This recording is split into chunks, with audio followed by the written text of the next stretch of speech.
अस्सलाम वालेकुम friends, welcome back to top smarties. Drama serial Tera Wada. Shayan की चोरी का भांडा जब सारा पर फूटा तो वो तो बुरी तरह से टूट जाती है। तबीयत बहुत खराब हो गई। ऐसे में रेहान ही सारा को फिर हॉस्पिटल लेकर जाता है और फिर अली को फोन करके भी बता दिया कि सारा मेरे साथ है, हॉस्पिटल जा रहे हैं, उसकी तबीयत बहुत खराब है।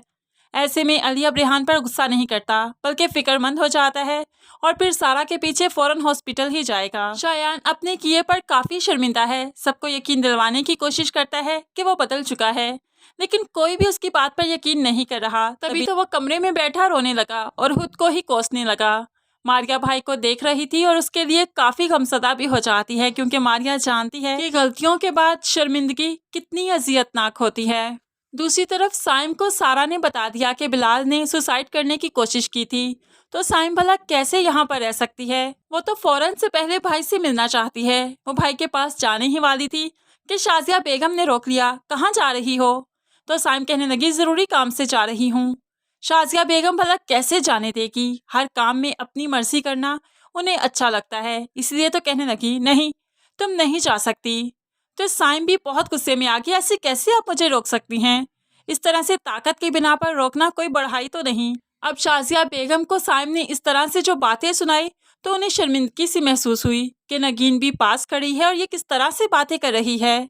इसलिए वह नगीन से कहने लगी, इसे कहो अपने कमरे में चली जाए, मेरे सामने ज़्यादा बहस करने की ज़रूरत नहीं। तो नगीन समझाने लगी, सीमा तुम अभी अपने कमरे में जाओ, अम्मी गुस्से में हैं। लेकिन सीमा किसी की नहीं सुनेगी। जब मैं हक पर हूँ, जरूरी काम से जा रही हूँ तो मुझे जाना ही है, कोई मुझे नहीं रोक सकता। ये कहते हुए वो बाहर की तरफ निकल जाती है। शाजिया बेगम तो सिर्फ उसे देखती ही रही, कुछ कर न सकी। बस शहीर आया तो उसके कान ही भर सकती हैं। तुम्हारी बेगम ने मेरी बात भी नहीं सुनी और यहाँ से चलती बनी। ये कैसी लड़की से शादी की तुमने? लेकिन शहीर माँ की बातों में आकर अपनी बीवी से लड़ाई करने वाला नहीं।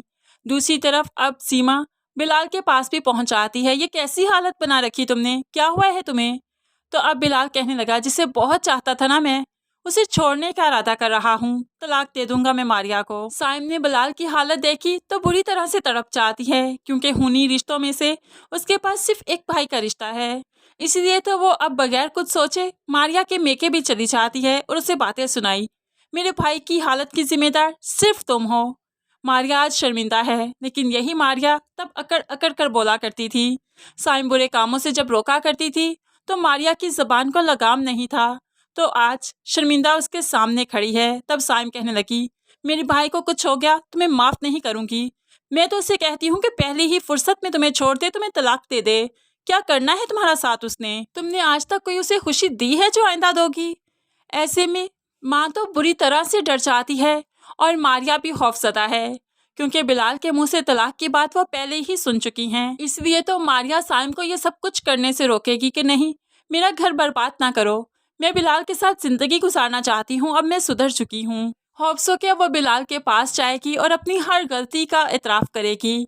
साइम के साथ वो क्या कुछ करती रही सब कुछ कबूल करेगी। बिलाल जब अपनी बहन पर इतनी ज्यादतियों के बारे में सुनेगा तो वो बर्दाश्त नहीं कर पाएगा कि वो मारिया को तो अपनी जिंदगी में रखना ही नहीं चाहेगा। तब ये साइम ही मारिया का घर आबाद रखेगी, भाई को समझाएगी कि इससे गलती हो गई, ये शर्मिंदा है, इसे एक और मौका दो।